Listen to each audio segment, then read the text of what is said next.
नमस्कार, मी विजयाज रेसिपीमध्ये आपलं स्वागत आहे। सर्वप्रथम सगळ्यांना दिवाळीच्या खूप खूप शुभेच्छा। तर या दिवाळीमध्ये करा तुम्ही मैसूर पाक घरगुती, घरी केलेलं म्हणजे शुद्ध आणि सात्विक असतं।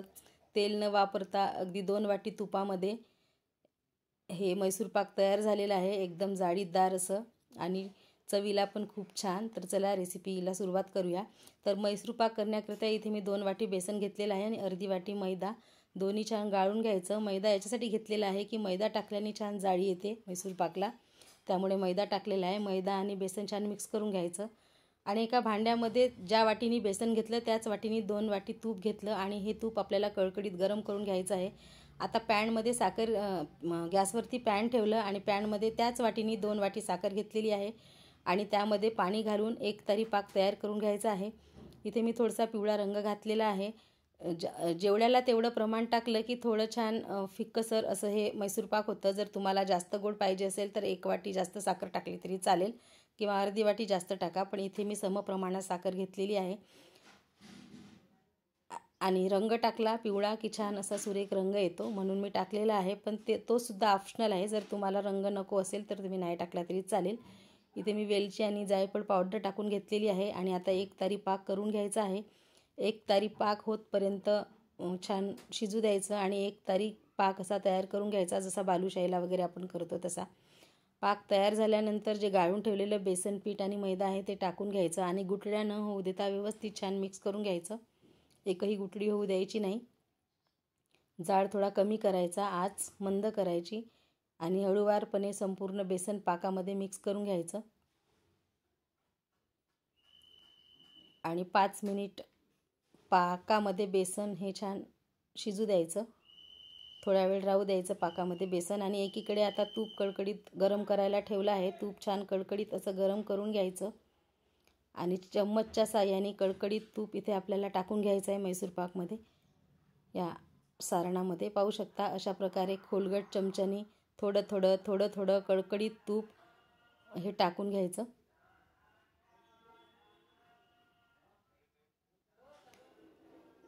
तुम्ही 1 वाटी तूप आणि 1 वाटी तेलही घेतलं तरी चालेल, पण इथे मी संपूर्ण तूपच घेतलेलं आहे।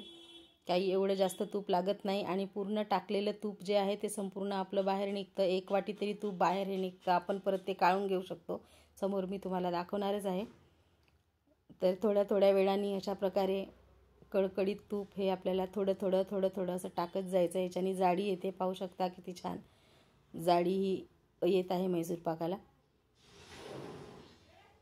संपूर्ण कडकडीत तूप हे टाकून घ्यायचं आणि छान घट्ट येईस्तोवर सारण हे परतून घ्यायचं।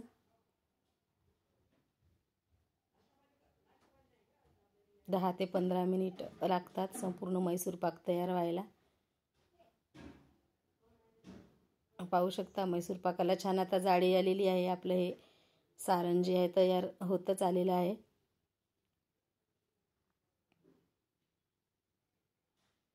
संपूर्ण जेवढं तूप आपण यामध्ये घातलेलं आहे तेवढंही तूप हे सुटलेलं आहे। तर इथे मी एका भांड्याला तूप आणि बटर पेपर लावून ठेवलं होतं आधीच तयार करून, त्याच्यामध्ये हे मिश्रण टाकून घ्यायचं। पाहू शकता किती तूप वरती असं आलेलं आहे, ते तूप आपण अलगद काढून घेऊ शकतो।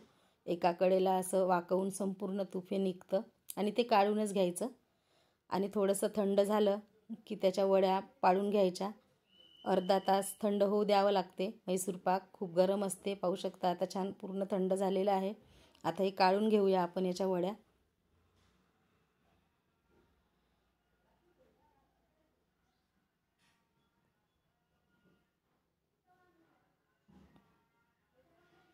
आपल्याला ज्या आकारात हव्या आहे त्या आकारात वड्या पाडून घ्यायच्या। मैसूर पाक हे तयार आहे। रंग टाकल्यामुळे सुरेख रंग हा याला आलेला आहे आणि खूप जाळीदार असं हे मैसूर पाक झालेलं आहे। तुम्ही पण नक्की करून पहा अशा प्रकारे मैसूर पाक, तुम्हाला पण नक्की आवडेल। नेहमी मिठाईवाल्याच्या दुकानातून मिठाई विकत आणण्यापेक्षा असं घरी ट्राय करा। पाहू शकता किती छान जाळी आलेली आहे, किती छान असं जाळीदार हे मैसूर पाक झालेलं आहे।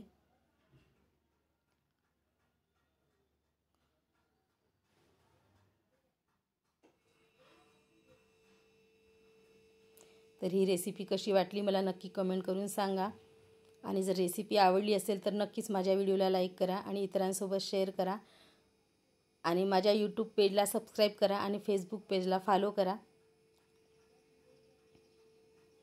आणि अशा प्रकारे मैसूर पाक तुम्ही पण नक्की करा.